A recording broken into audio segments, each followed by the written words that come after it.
Sir ଏବେ ଆପଣ ଦୁର୍ଗା ମନ୍ଦିର ଯାତ୍ରା ସ୍ଥଳରେ ନୂଆ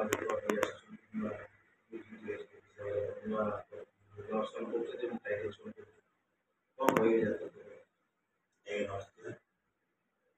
ସମସ୍ତ ଯାତ୍ରା ପ୍ରେମୀ ଦର୍ଶକ ବନ୍ଧୁମାନଙ୍କୁ ନୂତନ ବର୍ଷର ହାର୍ଦ୍ଦିକ ଅଭିନନ୍ଦନ। ବର୍ତ୍ତମାନ ଯାତ୍ରା ମାହୋଲ ପୁରା ଜମିକି ଚାଲିଛି। ଆପଣମାନେ ସମସ୍ତେ ସବୁଦିନ ଦେଖୁଛନ୍ତି ନ୍ୟୁଜ୍ ମାଧ୍ୟମରେ ସବୁ ବାଟରେ କେମିତି ଧୂଆଁଧାମ ସବୁ ଚାଲିଛି କମ୍ପିଟିସନ୍ ନାଟକ। ତେଣୁ ବର୍ତ୍ତମାନ ଆମ ପାଳି ପଡ଼ିଛି ଆସିକି ଦୁର୍ଗା ମନ୍ଦିର ନାଟକରେ ଛାତି ଭିତରେ ମୋ ସାଥିର କଥା। ସନ୍ତୋଷ ବାବୁ ଏବଂ ମନୋଜ ବାବୁଙ୍କର ଡିରେକ୍ସନରେ ମୋର ସଙ୍ଗୀତ ନିର୍ଦ୍ଦେଶନା ପାଳି ପଡ଼ିଛି। ତେଣୁ ମୁଁ ବି ଚେଷ୍ଟା କରିଛି ନିଗମ ମିଶ୍ରଙ୍କର ଗୀତ ଲେଖା ମୋର ସଙ୍ଗୀତ ପ୍ରଥମ ଅବଜେକ୍ଟିଭ୍ ଧରିଛି।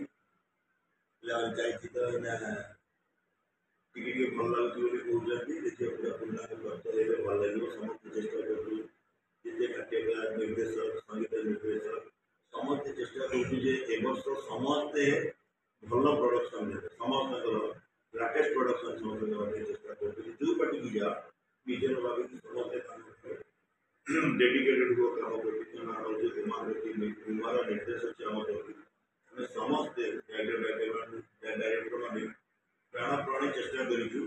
କାରଣ ଯେଉଁ ଟାଇମିଂଟା ଏଠି ବର୍ତ୍ତମାନ ଡିଷ୍ଟର୍ବ ହେଉଛି, 1 number date 2 number date 3 number date 4 number date ସମସ୍ତଙ୍କୁ ଏପଟ ସବୁ ହେଲା ବେଳକୁ ମାଷ୍ଟର ତ ଜଣେ ନା, ସେ ବେଗର ହେଲା ବେଳକୁ ବେଳେବେଳେ ଟିକେ ଭୁଲ ହେଇଯାଉଛି।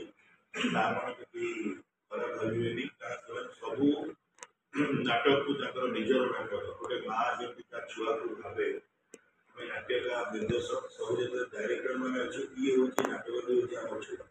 ଯେତେବେଳେ ଆମେ ତାକୁ ଛାଡ଼ିକି ଯାଉ, ଲାଳନ ପାଳନ କରିକି ଯାଉ ଏବଂ ଏମାନଙ୍କ ହାତରେ ଛାଡ଼ି ଦେଇକି ଯାଉ, ସବୁବେଳେ ଭଲ ସନ୍ତାନଟେ ଛାଡ଼ି ଦେଇକି ଯିବୁ ବୋଲି ସବୁ ଡାଇରେକ୍ଟର ରାଇଟର ମାନେ ଚେଷ୍ଟା କରନ୍ତି।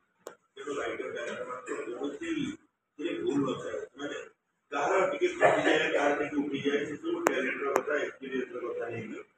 ତେଣୁ ସମସ୍ତେ ଚେଷ୍ଟା କରୁଛୁ ଏ ବର୍ଷ ଭଲ ପ୍ରଡକ୍ସନ ଦେବା ପାଇଁ ଏବଂ ଭଲ ବି ହେଇଆସିଛି।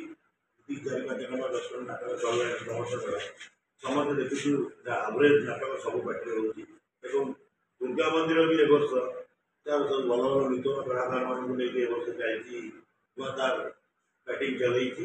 ତେଣୁ ଆମ ପାଳି ପଡ଼ିଛି ତୃତୀୟ ନାଟକ ଛାତି ଭିତରେ ମୋ ସାଥିର କଥା। ଆପଣମାନଙ୍କୁ ସମସ୍ତଙ୍କ ଅନୁରୋଧ, ଦର୍ଶକ ବନ୍ଧୁ, ଓଡ଼ିଶାର